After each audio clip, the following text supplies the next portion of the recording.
Your Steve Jones Show podcast is loading now. The Steve Jones Show podcast is sponsored by Sunbury Motors, North 4th Street in Sunbury, and Sunbury Motors Kia, routes 11 and 15 in Hummel's Wharf.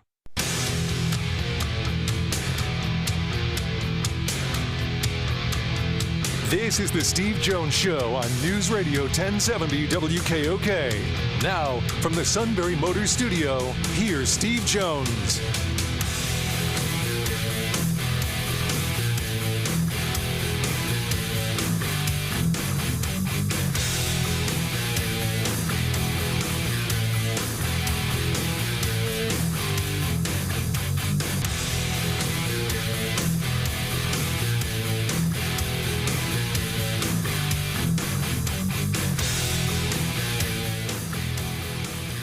Good afternoon, everybody. It is the Steve Jones Show on a Tuesday. Matt Catrillo here with you. Steve will soon be there from the Sunbury Motors studio. Sunbury Motors, 4th Street in Sunbury. Sunbury Motors Kia, routes 11 and 15 in Hummel's Wharf. And online at sunburymotors.com. Ford, Kia, Hyundai. Great selection of new and pre-owned inventory. Great sales staff that is there for you to save you money, not just there for the sale.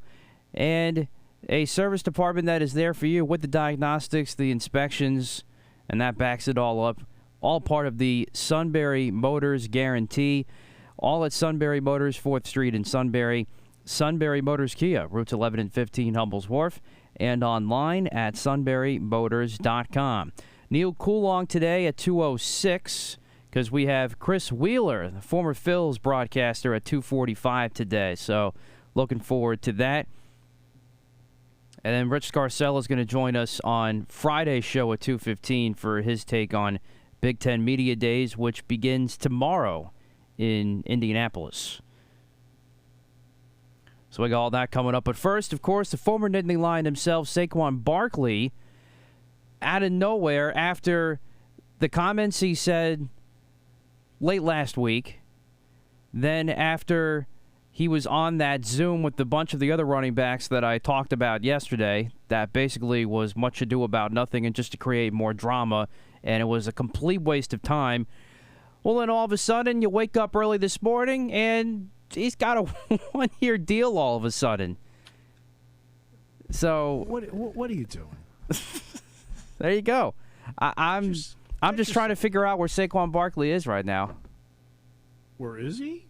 Yeah, I'm just trying to figure out his mindset here. I guess things have changed. We went through this whole shebang about, maybe I'm back and forth about holding out in camp, and he's on the Zoom call, and then it's still a one-year contract anyway. Now, it's more than the franchise tag. I get that. And it's a smart move by the Giants, but in terms of this whole running back thing, I get they're stuck, but that's why that whole Zoom thing yesterday, Steve, was just plain stupid, because they knew the situation that they're in, and that's where it is. Seriously, stop it with the stupid, okay?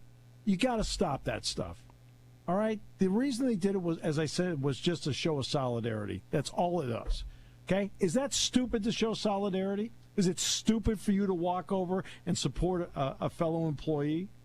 Is that stupid? For McCaffrey, not necessarily, but it is what it is. So don't go off about it. Just, it is what it is. You don't need to have this big Zoom meeting all of a sudden when you're not going to come up with any solutions. I'm just saying it was a waste of time. They know what the situation that we're in, and obviously they know because Saquon then signs this deal 8 hours later. That's all I'm saying. All I'm just saying it's a waste of time. That's all it was. Did I tell you who's going to report to camp on time? No, I'm not surprised. I'm not surprised he's going to report to camp. I just didn't think he was going to sign this contract. I thought he'd eventually get himself to camp. I know he's not that kind of person. Hey, he's the kind of guy that it crushes him not playing. Oh yeah, I get it. I just was surprised he signed this type of deal. That's all. I'm not. No, it's not the deal that he should get. I also agree. But the whole world is not stupid, Matt. Be selective with your words. I mean, I'm being dead serious now. You got to be selective. Not everything is stupid in life. That's stupid. What, having a Zoom call to show solidarity? That's not stupid. That's all it is. It's not a waste of time to talk to people.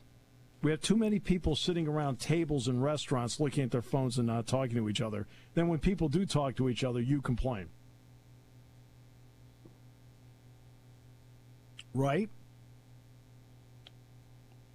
All I'm saying it's not stupid to be in solidarity. It is stupid to have this conversation when we know where they are right now. Why? Because it's okay to always talk. It is always okay to talk. Okay? It doesn't mean something is going to come out of it. Every conversation does not lead to a solution. It doesn't. But you can compare notes. What have you gone through? How have they treated you? Why did this guy get a contract and I didn't? I mean, those are all things. The only way you're going to find out is if you ask and you talk to each other. Talking never hurts, ever. Right? It is not stupid to talk. You're the one that complains that Aaron Judge and the Yankees don't talk about his injury. They don't talk, you get mad. The running backs talk, you get mad. What do you like? Because with the Aaron Judge thing, there's information needing to be sought to relate to the fan base. In this case, they're already rehashing what we know, that there's nothing for them to do right now. Have you ever heard of HIPAA laws? I know there's HIPAA laws. They don't have to release what he's doing. Aaron Judge did. Aaron Judge said he had the toe injury. That's nothing we've ever heard from Aaron Boone or from Brian Cashman or anybody else in the Yankee organization. As the person with the injury, he is allowed to say it. I get that. You know the laws and the I know rules, I know that's HIPAA laws, but they do it in the NFL. You're not, Matt. You're not having a good day. Okay, you're not off to a good start. You're not having a good day. You complaining about things that are okay. Do I think having a Zoom call did it matter? Is it newsworthy? Not really. It isn't. Is it bad to have a Zoom call? No. I have Zoom calls all the time. Some of them mean nothing. But at least we talked. Right? Then when they don't talk, you get mad. Fans should know. Really? You should know? I don't know. Why? Because it's wrecking your gambling world? I have no idea. No, it's because if I'm a fan paying money to go see Aaron Judge play, I want to know when he's going to play. You already know he's not going to play. Okay? Yeah, but I don't know he's out for the season. I don't know any sorts of that. For last time we heard, he was put on the 10-day IL. That tells me he's going to be back maybe in less than 2 weeks. It's been over 2 months now, and we still don't know when he's coming back. That is not how it works. Okay? It's not how it works. You have options, 10 days, 60. Okay? Right, he wasn't placed on the 60-day DL, and we still didn't know exactly when he was coming back. Normally, when somebody gets placed on the 10-day IL, you think that. Then when it's getting close to that, normally you'll hear something where, oh, okay, this is taking a while. It's going to be longer than that. You haven't heard anything from the Yankees on that until Aaron Judge came out and said what he said. And I get he can do that because it's the HIPAA law. I understand that. But if I'm a paying customer of a Yankee fan, I want to know when he's playing. That's all. Yeah, let's take a break, because I think you need one. We'll take a break. Back with more in a moment here on News Radio 1070 WKOK. A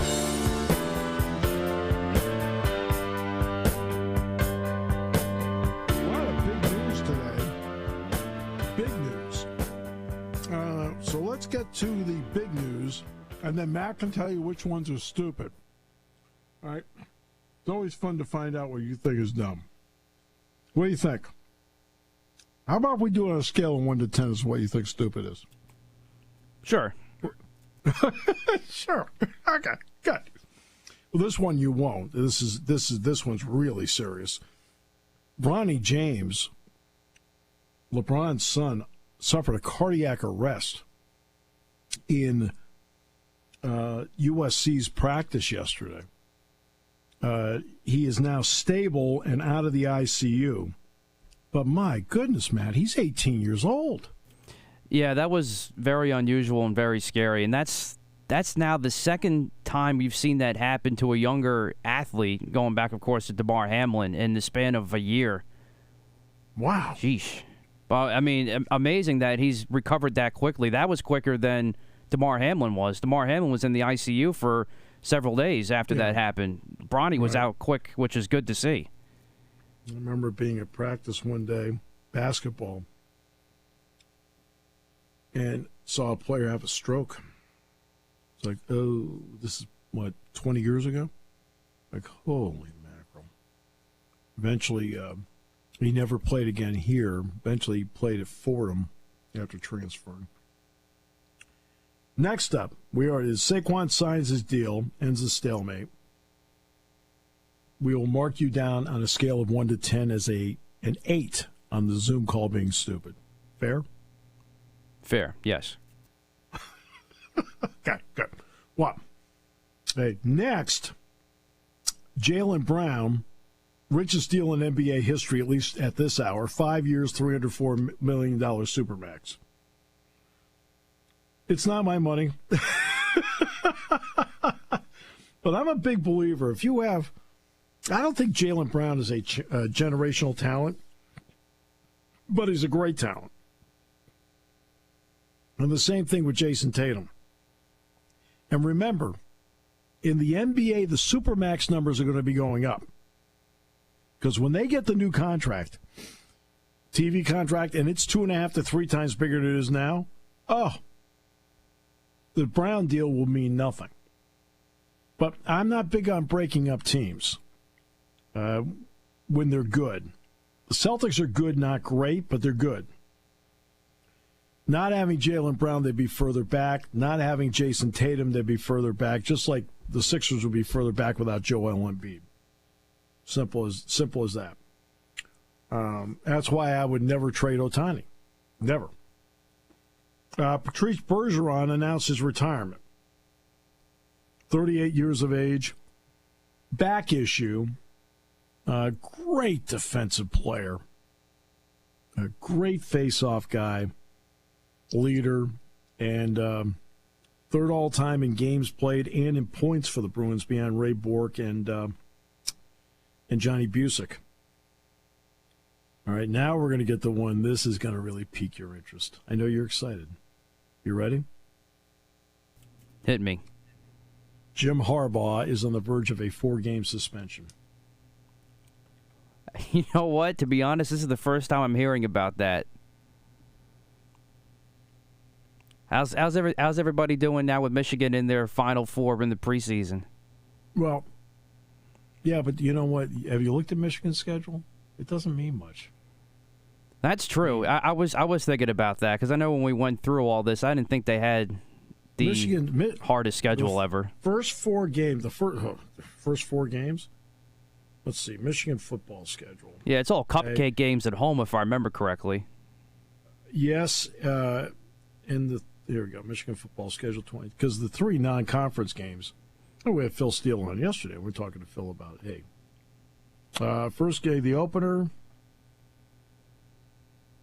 is East Carolina. Then they have UNLV. Game 3 is Bowling Green. And then they play their Big Ten opener. And all these games are at home with Rutgers. Yeah, there you go. Okay, those are the first 4 games of the season. All at home. Those would be the 4 he'd miss. So they're working toward a 4-game suspension for Jim Harbaugh and 1-game suspensions for Sharon Moore and Grant Newsom, 2 of the assistants, as part of a negotiated resolution with the NCAA infractions case.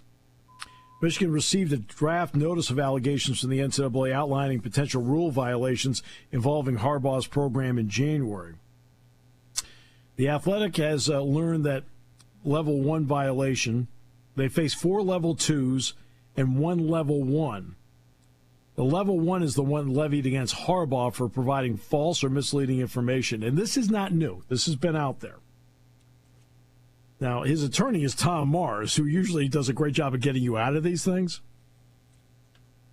But it looks like he's going to be suspended Harbaugh for the first 4 games, and we will find out tomorrow. I don't know if they go tomorrow, if Michigan's tomorrow or Thursday. So on a level of 1 to 10, how stupid? Well, in terms of the actual actions, that's about an 8. But in terms of the suspension, I'm fine with it. That's a 1. Oh, I knew you'd be in favor of the suspension. Because after firing, suspension's your next favorite. When warranted, yes, and this is definitely warranted. Suspended with pay. But I wouldn't do the with pay part, but, this is not me. Jack Ham and I laugh about that all the time. One of the greatest gigs going is suspended with pay. Okay. You mean you're going to pay me not to work? Okay. All right. Jim Phillips, who's the ACC commissioner, met with the media today. He addressed the league's finances, NIL, and yes, Northwestern. Because remember, he was the AD at Northwestern. Now, as expected,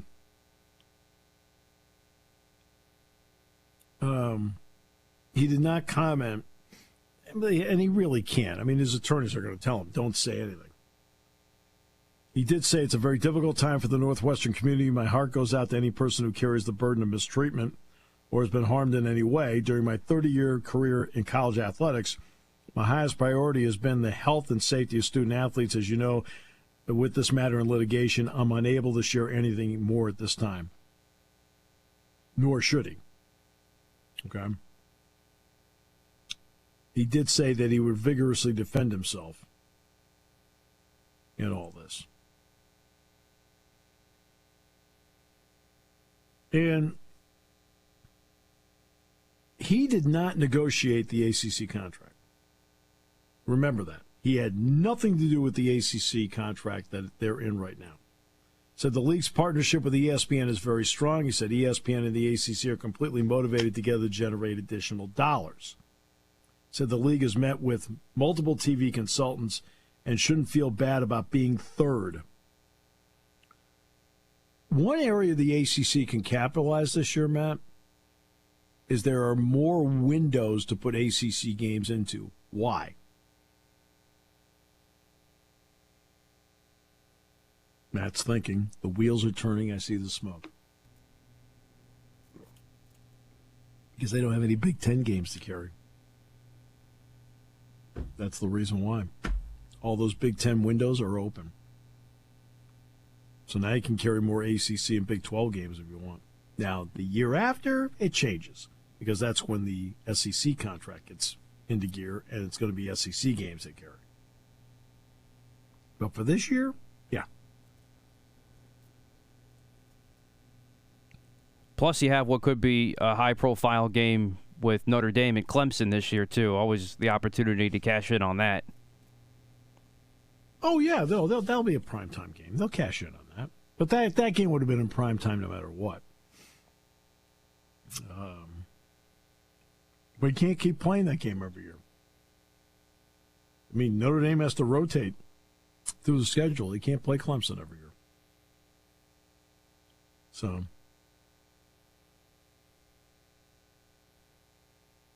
Sam Hartman, watching you pace back and forth. Do you pace more during a Notre Dame game or an Eagles game? Oh, Eagles game. Do you throw things at the TV during the Eagles game? I've only done that one time. And that was when Deuce Staley dropped a touchdown pass against the Panthers in the 2003 NFC Championship game when I was in 5th grade. I threw a plastic soda bottle at the TV because I was disgusted by that point. Was it empty? It was empty, yes. CBS News Brief. UPS says it's reached an agreement to avoid a strike. Whoops. Well, I'm all for UPS avoiding a strike. I don't know about you. I am, of course. I am. Hey, let's face it. Hey, I mean, Amazon's got you like down cold. Holiday time, another box. All right. Next half hour. What trades would Matt make to make the Yankees better? And who would he get rid of? Oh, plus we don't have your rant of the day. We already know what you think is stupid. Oh, yeah, there's a couple other things that got me fired up. Oh, he's not done yet.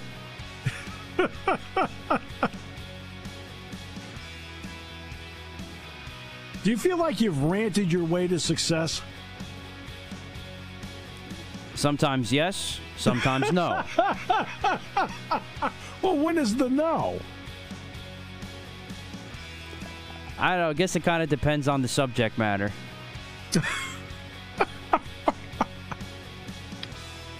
All right.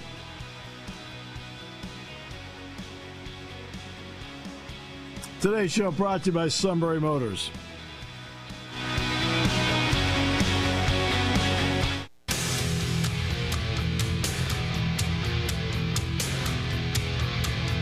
This is the Steve Jones Show on News Radio 1070 WKOK. Now, from the Sunbury Motors Studio, here's Steve Jones.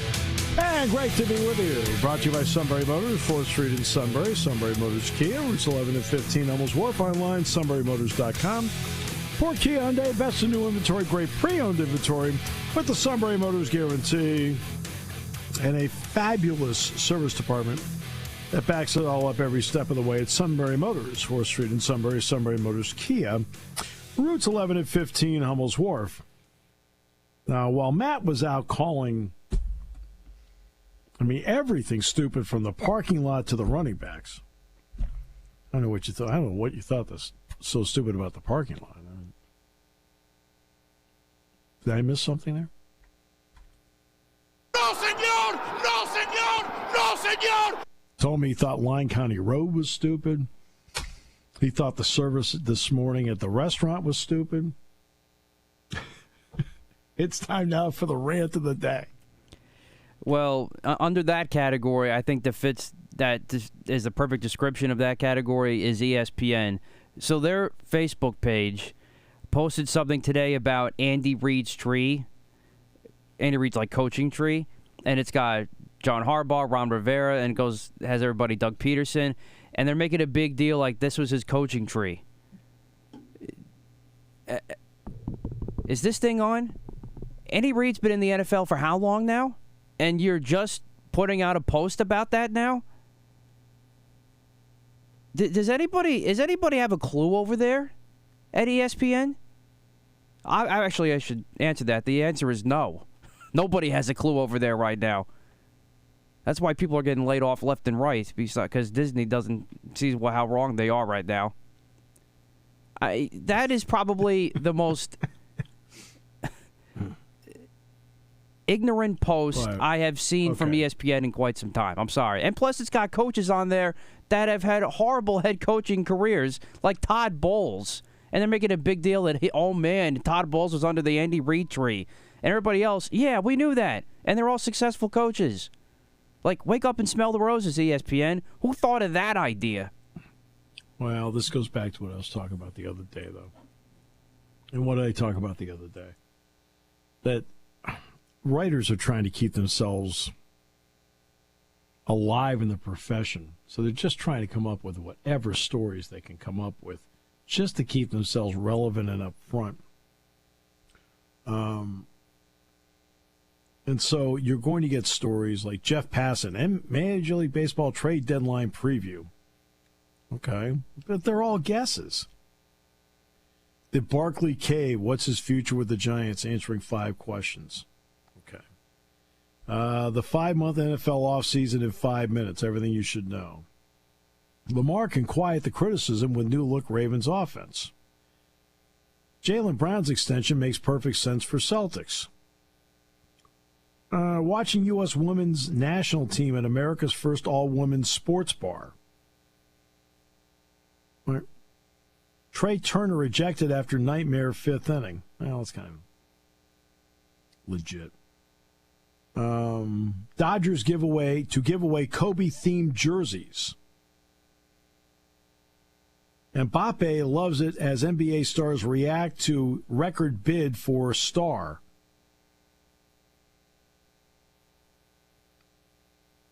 Five NHL teams that need to make a move. Kansas ahead, U.S. USC hit and other results of the transfer portal. This is basketball.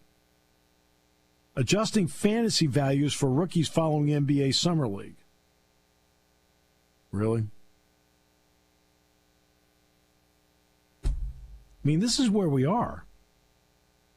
You're just trying to come up with stories, Matt. Oh, yeah, I've been there. I just think it could have been. I mean, you can go do something like that, but just present it differently. Don't present it to me as like all of a sudden this is breaking news that Andy Reid has a tremendous coaching tree. We all knew that.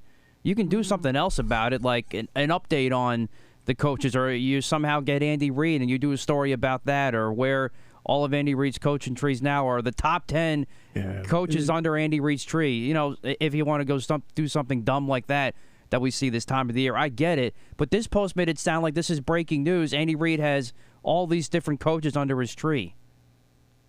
That's what I just thought was bizarre about it. And they've done that with Saban. They've done it with, obviously I saw that done with Joe. Although Joe's wasn't as extensive because the guy stayed here so long. But, yeah, it's...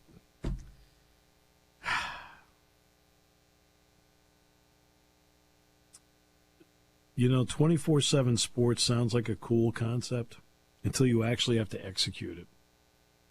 You know what I mean? Oh, yeah, I've been there. It's not easy. It's not easy to execute it. And let's come up with stories. And, every time these writers turn around, they get laid off by somebody.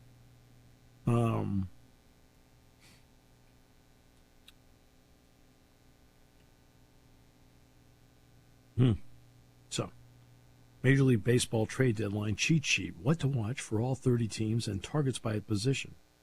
So let's go with the part that's easiest for you. It's not who to acquire. That's difficult for you. But on a team with Aaron Judge, you are the hanging judge. Which Yankees do you want to bag? Well, I would already DFA Josh Donaldson. I mean, that's easy.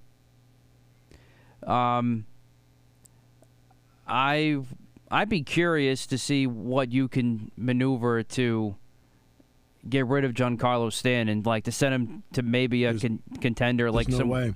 Yeah, I don't think. I don't know way. I'd have to look at the parameters of the contract. I don't think it would be possible, but nobody wants to take on that kind of money. The Yankees would have to take on a ton of that. Well, that's what I'm saying. Like if the Yankees took on a majority of the contract and they can get something in return, whether it's a late round pick or some prospect that is going to be a project or something like that, just to get rid of the guy, I would be okay with it. But I get it. It's a massive contract, and that's a lot to work out. But I mean, that's the number one thing I look at right now, because really that contract has held up the Yankees from quite some time. It's kept them up because it's 270 something, I think it is, overall.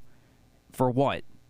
Next to nothing, except for maybe a handful of seasons. And then when he had those good handful of seasons, that didn't transpire in the postseason. So I'd be looking for something like that. Severino, I'd be looking to move. I just don't think he has it. That's another guy. Come on, you're in the room with Brian Cashman. After you're done telling him how stupid he is, what are the next moves you're going to tell him to make? Come on, here's your chance. Well, you need more bats. Go ahead and load up on the prospects and get some bats.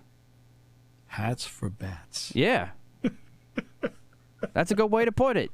Exactly right.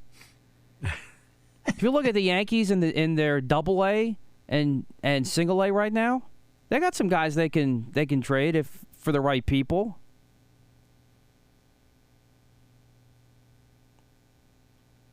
If you're going to make a move, you have to do one of two things. It's either you have to move these guys to try to win now, or you have to blow it up and start from scratch and see what these guys can do as they make their way up.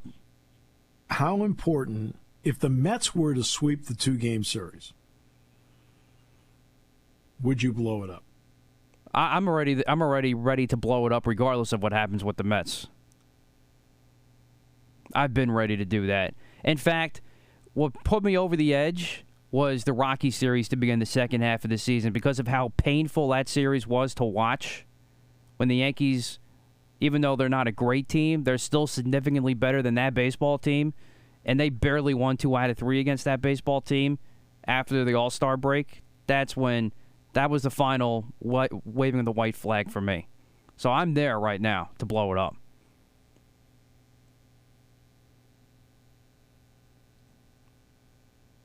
I see. This team isn't just boring, they are painful to watch. Oh, painful for you. There are a lot of people taking great delight in watching this. If you're a Yankee fan, they're boring and they're painful. All right, so you're talking about 2% of the population. No, actually you're right, because there's the other 10% of the population that claim they're Yankee fans, that they'll just wear that, but they only wear the hat because it matches their clothes or they think it looks cool, but they couldn't tell you who Aaron Judge is. So yes, you're right. Because of that percent, 2% are actual real Yankee fans. And yet the New York Times stopped covering sports. How about that? Yeah, I'm stunned. I was stunned when I was stunned. I shouldn't be, but I was still stunned by that because it's the New York Times. But I'm a firm believer, because I've been a victim of it, that print is dying. There is no question. Print is dying. I'm sorry to say you're right.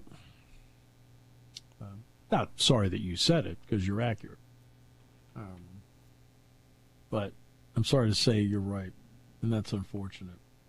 Because that's not, As I was saying yesterday, I like sitting there with a newspaper, especially on a Sunday. Just take some time, do a little reading.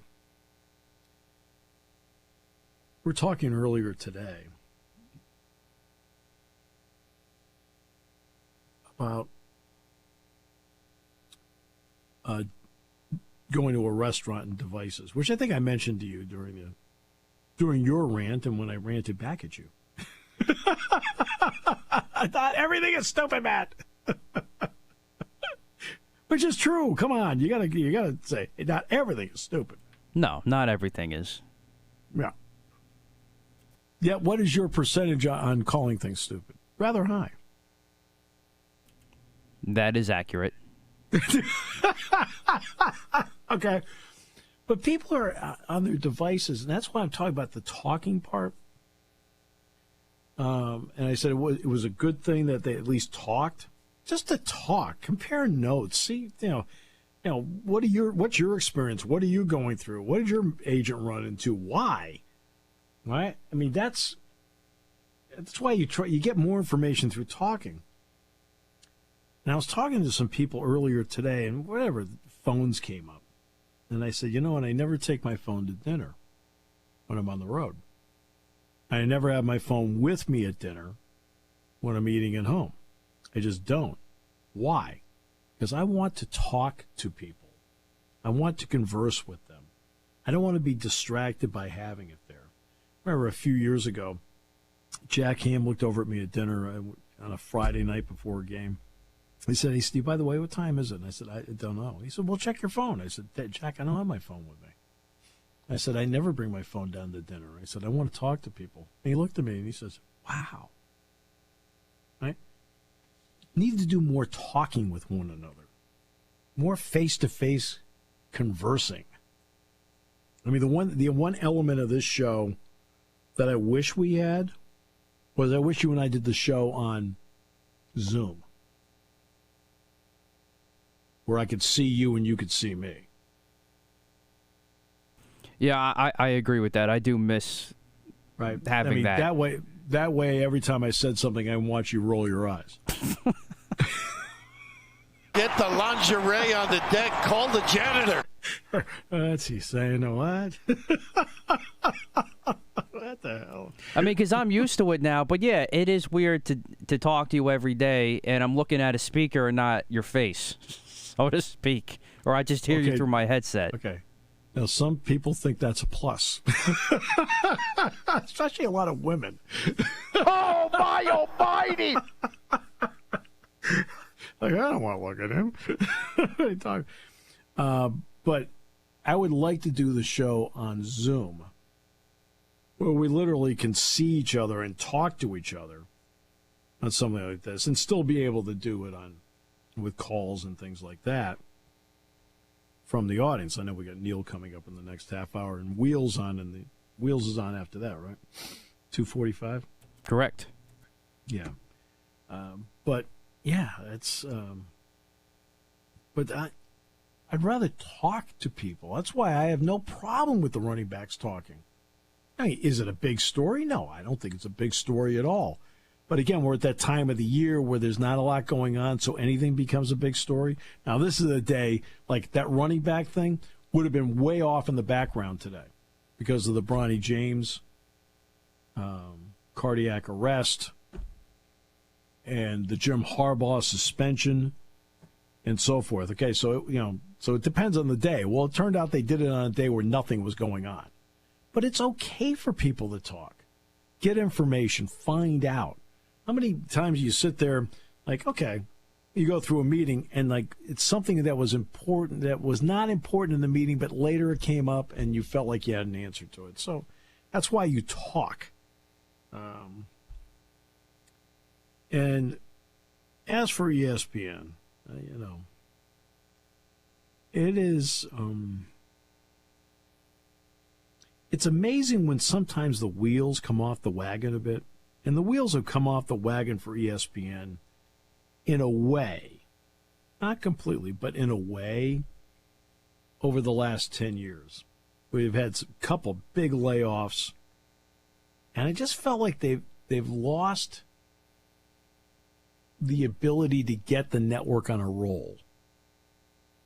The network was really rolling in the late 80s, on a big-time roll in the 90s, and into the early 2000s. And then after the early 2000s, I don't know if there was an attitude change there but they kind of lost their feel for the whole thing. As to, how do you do Sports Center? What do you want to do with Sports Center? What's important? What's not? How do you do... for the most part, I mean, game day, college game day is, for the most part, excellent. College basketball game day, for the most part, is excellent. All their other pregame shows stink. Why? You're the all-sports people. How could you put on a bad pregame show? Because I don't think they know who they're broadcasting to. I feel like they're bending over backwards all the time, trying to appeal to a younger audience, which I understand. The younger demographic is critical. But I think there are ways of doing it that still interest a younger generation, okay? And I just feel like they've lost that they're always trying to find something now, and they can't find the niche in what they're doing.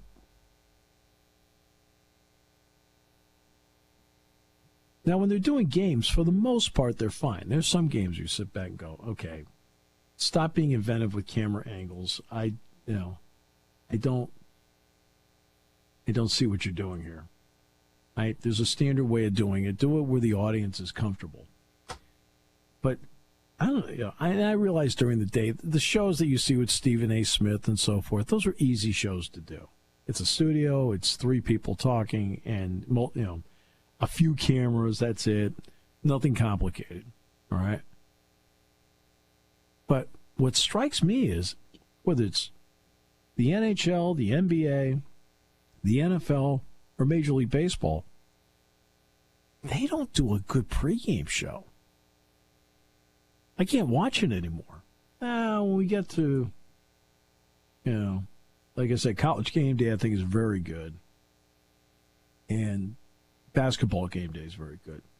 But I feel like nothing else they do in the lead-up or the post-game is very good. I think their women's basketball pregame and post-game coverage leaves a tremendous amount to be desired.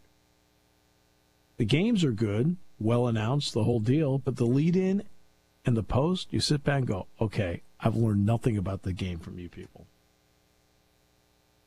I don't know what you think. 100%. I feel both game day shows are fantastic watches. Everything else, snooze fest. Especially the NBA shows. Oh, I just don't get it. I mean, the NBA on TNT crushes these people. Now, maybe it's because of the personalities. I don't know. You know, they've got Charles Barkley, Kenny the Jet Smith, Ernie Johnson, and Shaq, and you don't. Okay, maybe that's it. I don't know. But they have a way of doing it that just is serious when it needs to be serious and fun when it needs to be fun. And I feel like ESPN tries to turn everything into a soap opera. Like, okay, you know, it's okay to have fun. It's sports. Boy, Jaylen Brown makes more money than Joel Embiid. What do you think? That's fine. He's not worth $300 million. Neither guy is worth $300 million, to be honest with you. These contracts are going to get bigger, Matt. I know, it's scary. Oh, it really is. But the Celtics can have it if they want to. That's fine. They can bottle up their cap now. Yeah, but the cap's going to go way up because in 2 years that TV deal is going to be way up, and that's going to take the cap. That's going to take the cap way up. It's all timing. Yeah. Everything's timing. Here's a question for you to ponder. Soccer's the world game, right? Mbappe, we already have Ronaldo under contract, and they're trying to get Mbappe, right? Golf is a world game.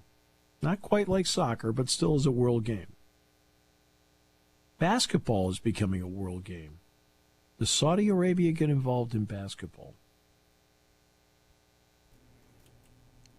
Nothing surprises me anymore. Well, if they get into hockey, I'd be surprised.